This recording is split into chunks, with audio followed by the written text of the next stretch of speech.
دوسری فضیلت سیدنا معاویہ رضی اللہ عنہ کی کہ صحابہ کرام کے نزدیک سیدنا معاویہ رضی اللہ عنہ ان کی ایک حیثیت اور ایک اہمیت تھی، اور ان کی شان اور ان کا مقام تھا۔ بعض لوگ یہ باور کرانے کی کوشش کرتے ہیں کہ یہ چونکہ جو صحابہ کرام فتح مکہ کے موقع پر مسلمان ہوئے ان کی تو کوئی اہمیت ہی نہیں ہوتی۔ ہو سکتا ہے کہ جب وہ فوراً مسلمان ہوئے ہیں، ایک عرصے تک اسلام کے خلاف برسر پیکار رہے، اور جب اللہ رب العزت نے انہیں اسلام کی دولت سے نوازا تو فوراً بعض صحابہ کرام کے دل میں کوئی بات ہو، لیکن اللہ رب العزت نے وہ بات نکال دی۔ محمد الرسول اللہ صلی اللہ علیہ وسلم نے اپنے صحابہ کرام کی ایسی تربیت کی کہ وہ باتیں ان کے دلوں سے نکل گئیں، اور قرآن و سنت کی تعلیم بھی یہ تھی کہ اسلام قبول کرنا جو ہے یہ جب ما کانا قبلہ ہو، اپنے سے پہلے یعنی اسلام سے پہلے جتنی بھی خطائیں اور غلطیاں ہوئی ہیں ان سب کو ختم کر دیتا ہے۔ تو اس لیے پہلے جتنا بھی جو کچھ بھی ان سے جو بھی گناہ ہوا، جو بھی غلطی ہوئی کفر کی حالت میں، اسلام لانے کے بعد نہ تو اس کی بنا پر کوئی تان کی جا سکتی ہے، اور نہ اس کی بنا پر ان سے کوئی بغض یا میل رکھی جا سکتی، نہ کوئی بیر رکھا جا سکتا ہے۔ لہٰذا صحابہ کرام کے دل میں اگر بشری تقاضے سے کوئی بات آئی بھی فوراً تو وہ ختم ہو گئی، وہ رکھ ہی نہیں سکتے تھے اس حوالے سے بات، کیونکہ یہ تو اللہ رب العزت کی تقسیم ہے، کسی کو پہلے ہدایت دی، کسی کو بعد میں دے دی۔ فضیلت مقام اپنی جگہ پر، لیکن اسلام کی جو قدر و منزلت ہے، اسلام لانے کی وجہ سے جو ایک مسلمان کو جو شرف مل جاتا ہے اس کا تو کوئی صحابی انکاری نہیں تھا۔ تو سیدنا معاویہ رضی اللہ عنہ وہ عظیم شخصیت تھے کہ صحابہ کرام جو تھے جلیل القدر صحابہ کرام، پہلے بھی ہم اس حوالے سے اپنے پچھلے لیکچرز میں یہ بات وضاحت سے بتا چکے ہیں کہ صحابہ کرام کی کیا رائے تھی سیدنا معاویہ رضی اللہ عنہ کے بارے میں۔ سیدنا سعد بن ابی وقاص رضی اللہ عنہ، ان کی رائے اور ان کا فیصلہ سیدنا معاویہ رضی اللہ عنہ کے حق میں ہم پیش کر چکے ہیں۔ ام المومنین سیدہ عائشہ رضی اللہ عنہ، ان کا کیا فیصلہ اور ان کی کیا رائے تھی سیدنا معاویہ رضی اللہ عنہ کے بارے میں، وہ ہم پیش کر چکے ہیں۔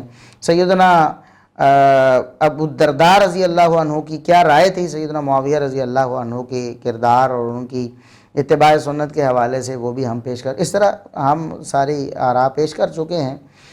یہاں بھی جو بات ہم پیش کرنے لگے ہیں کہ مجموعی طور پر صحابہ کرام کے دل میں ایک احترام تھا سیدنا معاویہ رضی اللہ عنہ کا، اور وہ سیدنا معاویہ رضی اللہ عنہ کی بات مانتے تھے۔ ایسا نہیں تھا، کسی نے نہیں کہا کہ آپ کون ہوتے ہو معاویہ، ہمیں آپ حکم دیتے ہو فلاں بات کا، یا فلاں بات ہم سے منوانا چاہتے ہو، ہم آپ کی بات نہیں مانتے، ہمیں نہیں ضرورت آپ کے اس فیصلے کی یا اس بات کی۔ سیاسی اختلاف اپنی جگہ پر بعض صحابہ کرام نے کیا ہے، لیکن باقی دینی معاملات میں قطعاً کسی نے ایسا نہیں کہا کہ سیدنا معاویہ رضی اللہ عنہ پر ہمیں اعتبار نہیں ہے، یا ہم ان کی قدر نہیں کرتے، یا ہمارے دل میں ان کی اہمیت نہیں ہے۔ یہی حدیث آپ لے لیں، سیدنا معاویہ رضی اللہ عنہ نے، مرزا صاحب کی زبانی آپ سن لیں پہلے، پھر میں اس پر تبصرہ کرتا ہوں۔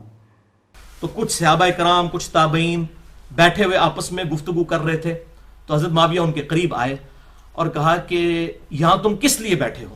تو انہوں نے کہا ہم اللہ کا ذکر کرنے بیٹھے ہیں، اللہ رسول کی باتیں کر رہے ہیں۔ تو حضرت معاویہ نے کہا کہ اللہ کی قسم اٹھا کر کہو کہ تم اسی کام کے لیے بیٹھے ہو۔ انہوں نے کہا کہ اللہ کی قسم ہم صرف اللہ تبارک و تعالیٰ کے ذکر کے لیے یہاں پر بیٹھے ہیں۔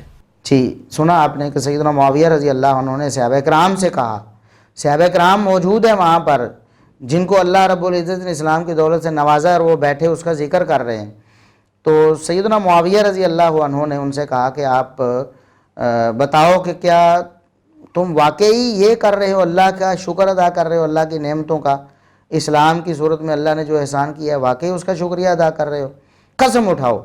تو صحابہ کرام میں سے کسی نے تعامل نہیں کیا، کسی نے دیر نہیں کی، کسی نے یہ نہیں کہا کہ ہم کیوں قسم اٹھائیں، ہمیں آپ کو اعتبار نہیں ہم پر، ہم بھی آپ کی بات نہیں مانتے، کیوں قسم اٹھائیں؟ ہم نے جب بتا جو دیا ہے کہ ہم واقعی اس کام کے لیے بیٹھے، ہم کیوں قسم اٹھائیں؟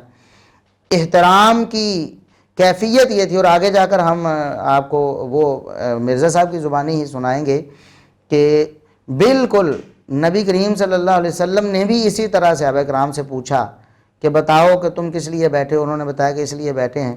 تو نبی کریم صلی اللہ علیہ وسلم نے فرمایا تھا قسم اٹھاؤ۔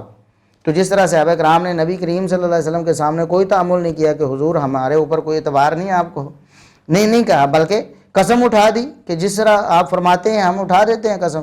بالکل اسی طرح سیدنا معاویہ رضی اللہ عنہ نے جب صحابہ کرام سے کہا کہ آپ واقعی اس کام کے لیے بیٹھے ہو؟ اور اس میں تابعین بھی تھے، صحابہ بھی تھے۔ تو انہوں نے کہا کہ واقعی ہم اس لیے بیٹھے ہیں۔ تو انہوں نے کہا قسم اٹھاؤ، تو سب نے بغیر کسی دیر کیے قسم اٹھا دی کہ واقعی اللہ کی قسم ہم اسی کام کے لیے بیٹھے ہیں۔ اس سے معلوم ہوتا ہے کہ صحابہ کرام کے دل میں سیدنا معاویہ رضی اللہ عنہ کی کیا قدر اور کیا اہمیت تھی۔ کیا انہیں کوئی وقت نہیں دیتے تھے؟ کیا ان کی بات نہیں مانتے تھے؟ انہوں نے قسم اٹھوائی ہے۔ اب دیکھیں قسم اٹھوانا کسی شخص کو، ایک شخص آپ کے سامنے ایک بار کا اقرار کرتا ہے، آپ پوچھتے ہیں کیا واقعی آپ نے یہ کام کیا ہے؟ وہ کہتا ہے جی کیا ہے۔ آپ کہتے ہیں قسم اٹھاؤ، اور وہ کہتا ہے اللہ کی قسم میں نے ایسے کیا ہے۔ تو اس کا مطلب ہے کہ وہ آپ کو وقت اور اہمیت دیتا ہے، آپ کی شان اور آپ کا احترام اس کے دل میں ہے، ورنہ وہ کہے آپ کون ہوتے ہو مجھ سے قسم اٹھوانے والے؟